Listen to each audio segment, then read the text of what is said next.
Game 1 is in the books, and Scott Frost has got to stick with Taven Jackson.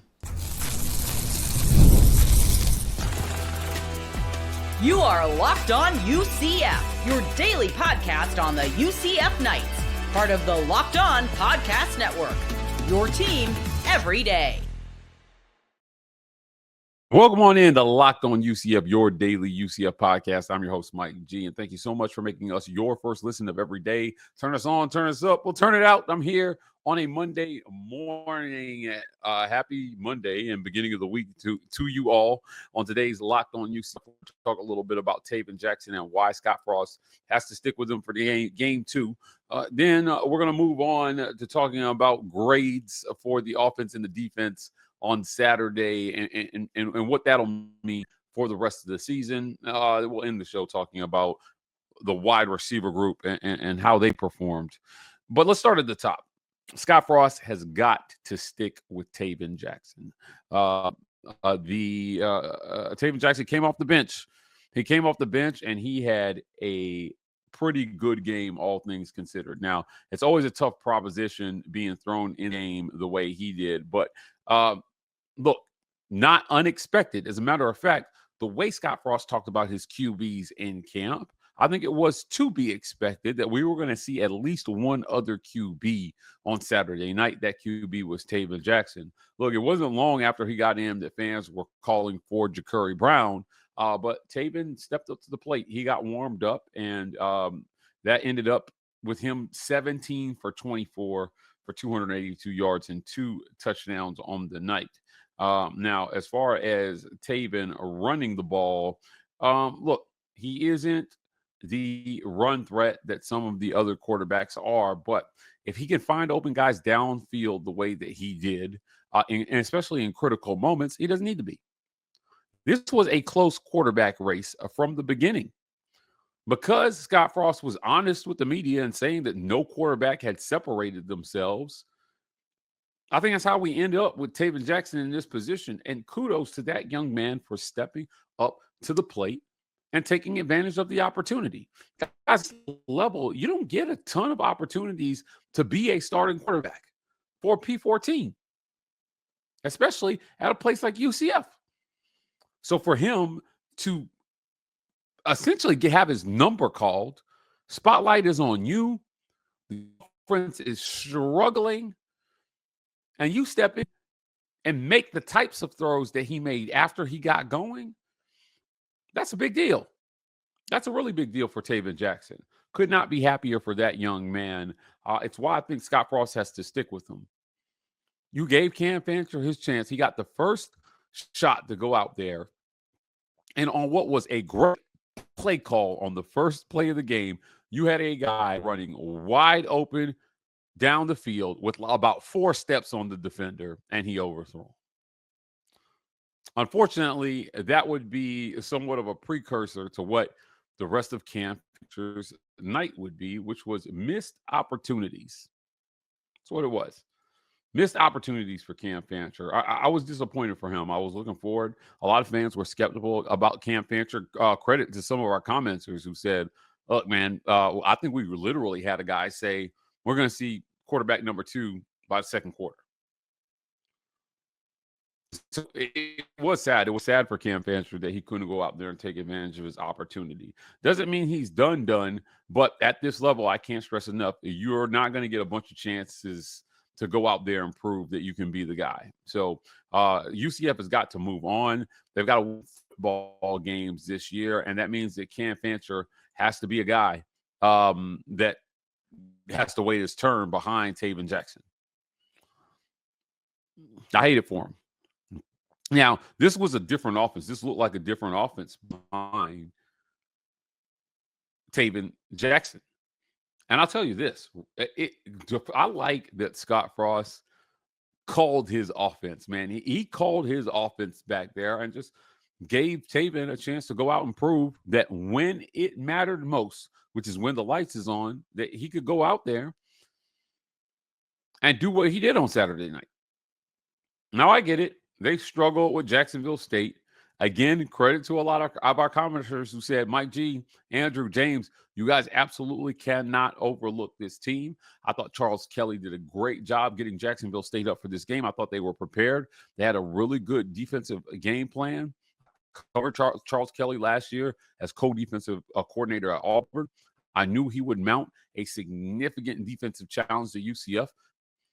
I just thought UCF had more horses than Jacksonville State did. And I'll tell you what, if Taven Jackson had played that entire game, I'm not sure if Taven Jackson had played that whole game, I'm not sure UCF doesn't score 3 more touchdowns Saturday night. Unfortunately, if you're UCF, you're in a position where not having your guy at quarterback as the difference between the offense being average to just a little bit better than average or having no offense at all. Myles Montgomery looked good to start the game, but when you prove yourself to be one-dimensional, it's going to be tough for any back. The one thing Jackson State was not going to allow UCF to do once Cam Fancher started missing passes was control the game on the ground. We saw a lot of teams employ that strategy in week 1 versus weaker opponents where we don't have to pass because our guys are better than yours. So we're going to keep the ball out of harm's way. We're going to keep it on the ground, and we're just going to run you until your morale is gone. UCF couldn't do that to Jacksonville State. I think that speaks to where the talent level is currently, but it underscores why Scott Frost has got to make raising that talent floor at UCF priority number 1. Taven Jackson showed you some things, and I'm not saying UCF is going to go out and win the Big 12, but I feel a lot better if Taven Jackson is the quarterback moving forward. If you're UCF on your schedule coming up, we know that that North Carolina game is sitting there week 3, but you got North Carolina A&T September 6th at home. 3 straight home games to start the season for UCF. I got to tell you guys, I don't always love that. But it is what it is. I think 3 straight home games is tough for fans. And I like to see it broken up a little bit to give fans a break from having to go to games. But it just is what it is. As a matter of fact, UCF has 4 home games in their first 5. Absolutely, that's brutal. So, yes, it's good in terms of wins and losses. Bad for fans. I think it's terrible for fans. You got to go get the win versus North Carolina A&T. They say that the biggest jump any team makes in a season is between week 1 and week 2. How big a jump will UCF make? We'll talk about that right after a quick word from our sponsors. This episode of Locked On UCF is brought to you by our friends at The Game Cap. Quick question for all you college football fans out there. If you could go back in time and sit front row at your school's biggest rivalry game, what hat would you be wearing? Yes, I said hat. For me, it would be the game. These aren't just hats. They're the same vintage styles fans wore back in the 80s and 90s. And guess what? They'll still go for the same price they did back then. When you use code LOCKEDON, you'll get your vintage hat for $16.99. I've got my UCF vintage hat right behind me, so you guys can get an idea of what that looks like. Head to thegamecap.com, grab your team's classic bar or retro circle design, and use code LOCKEDONCollege for an exclusive discount because legends wear the game. This episode of Locked On UCF is brought to you by our friends at Game Time. College football is back, and I couldn't be more excited. The tailgates, the rivalries, the energy in the stands, there's just nothing like it. Let's be real. Actually getting tickets can feel more like a battle than the game itself. Endless queues, hidden fees, prices, jumping at checkout are the prices. I can't stand it. That's why I use Game Time, the app that gives you the advantage. That's why I use Game Time, the app that gives the advantage back to fans. It's the easiest way to score last-minute tickets at the prices with no surprise fees. What you see is what you pay. I pulled up the Game Time app, and in just a couple taps, I saw amazing deals. I'm talking about your favorite college football games as low as $25. You heard me right, $25. So take the guesswork out of buying college football tickets with Game Time. Download the Game Time app, create an account, and use code LOCKEDONCollege for $20 off your first purchase. Terms apply. Again, that's promo code LOCKEDONCollege for $20 off. Swipe, tap, ticket, go. Download the Game Time app today. Guys, we need your help here at Locked On. We've got a survey going, and we want you to fill that thing on out for us. Please take the survey. We put together a survey to learn more about our listeners and make your favorite podcast even better. This is your chance to tell us what you like, what you don't like, and answer questions about our advertising. Go to lockedon.com/survey to get started. Everyone who completes the survey will be entered in for a chance to win one of 10 $100 Amazon gift cards. Again, that's code lockedonpodcast.com/survey. You can find the link in the show notes. Thanks for helping us out. Let's jump back into our show here, grading the offense and the defense. Look, man, the offense was a solid C-. Can't ignore what happened in the beginning of the game. I thought that Scott Frost actually was calling fairly good plays, but it's hard to recognize what the offensive line was in pass protection early in this one. Also very difficult to not ding them for what Cam Fancher was unable to do. It was a tough look for Cam Fancher. He just didn't play well. Once Taven Jackson got in the game, though, it was a different story. So if I were grading only the time that Cam Fancher was on the field, it would be like a D-. If I'm looking at Taven Jackson's time at quarterback, I think it would be a B. That's where I get to that C grade there for the offense. It's got to be a B+ next week. A C- versus Jacksonville State is a tough look. So they've got to do better. They've got to do much better. When Cam Fancher was on the field, look, he was kept clean on 75% of his dropbacks. Although they gave up a big one there, they got him killed and ultimately knocked him out of the game. So you've got to do better. You can't leave your quarterback hanging out to dry the way they did. Taven Jackson, Cam Fancher, whoever's the quarterback, got to have good pocket presence and awareness and understand when to get rid of the football, when they're holding it too long. But I just didn't think that this offensive line did them much favor. When Taven Jackson was in the game, he was kept clean on 66.7% of his dropbacks, under pressure on 33.3% of his dropbacks. When kept clean, he had a completion percentage of 76%. And he was actually fairly good under pressure, 57.1%. Now, if you are unfamiliar with the passing pressure stats that Pro Football Focus keeps on college quarterbacks, they track the amount of dropbacks a quarterback is actually under pressure. 33% is horrible. It is awful. He finished 70.8% on the game. It's pretty good. And for reference, the average quarterback is less than 40% when under pressure. The better quarterbacks we've seen are 50% or greater when under pressure. That's the sign of a cool, composed quarterback, which is why I think you have to stick with Taven Jackson in week 2. Now, Taven Jackson is no Joe Burrow. He's no Jaden Daniels. He's no, any other quarterback that's either won the Heisman or made the Heisman ceremony at the end of the year. But one of the consistencies that we see from those guys is an under pressure completion percentage around where Taven Jackson was. Now, against better competition, that's going to go down significantly, but it was good to see that against a team like Jacksonville State, he was able to handle pressure very well. Completed 4 of his 7 passes under pressure. for 92 yards, and with an average of 13.1 yards per pass while under pressure.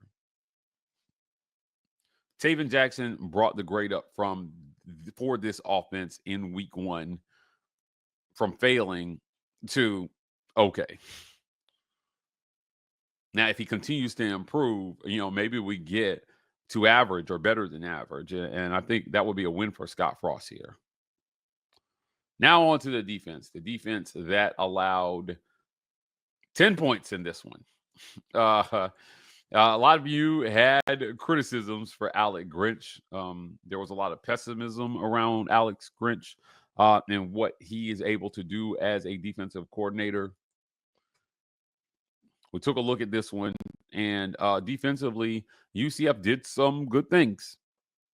I thought they got after the quarterback. I thought they did some really good things in this one. You'd like to see them cause more turnovers. They gave up 322 total yards in this one, 165 yards on the ground, 157 through the air. Those rush yards concern me more than anything. They've got to clean that up. I'm giving the defense a C here as well, too, in week 1.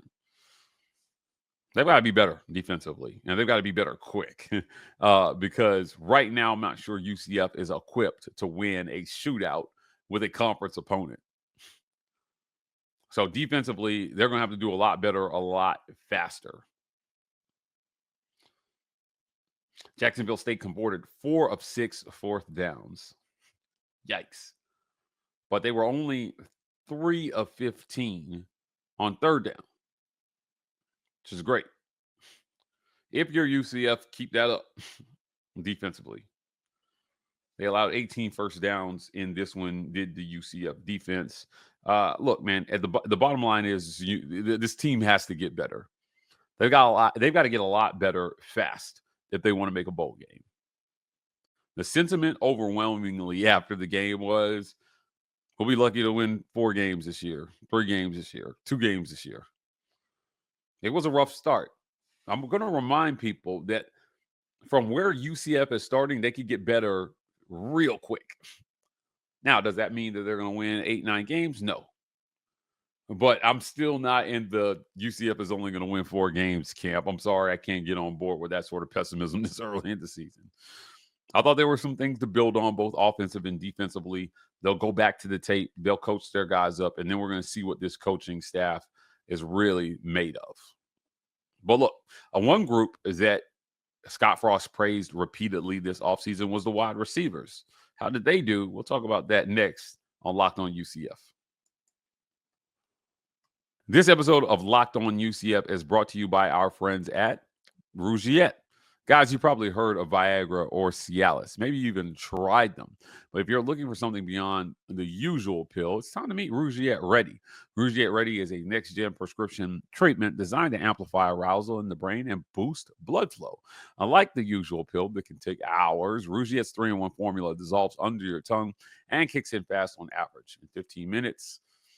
Effects can last up to 36 hours, so you can stay confident and in control when in the moment. If traditional options haven't worked for you, Rougiette might be the answer. Over 150,000 men have already made the switch, which means that you should too, guys. So look, head on over to Rougiette.com/LockedOnCollege and use code LockedOnCollege to get 15% off today. That's Rougiette.com/LockedOnCollege and use promo code LockedOnCollege for 15% off.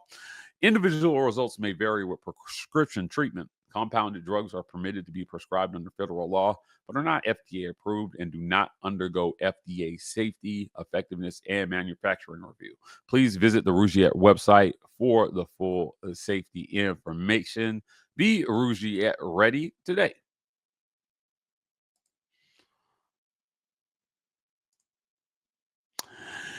How did the wide receivers do in this one? As I mentioned before the break, Scott Frost repeatedly praised this group in fall camp. He praised them all off season. He really likes this group. And look, man, they made some plays for their quarterback in this one. Talking about those wide receivers, there were 314 receiving yards on the day for UCF.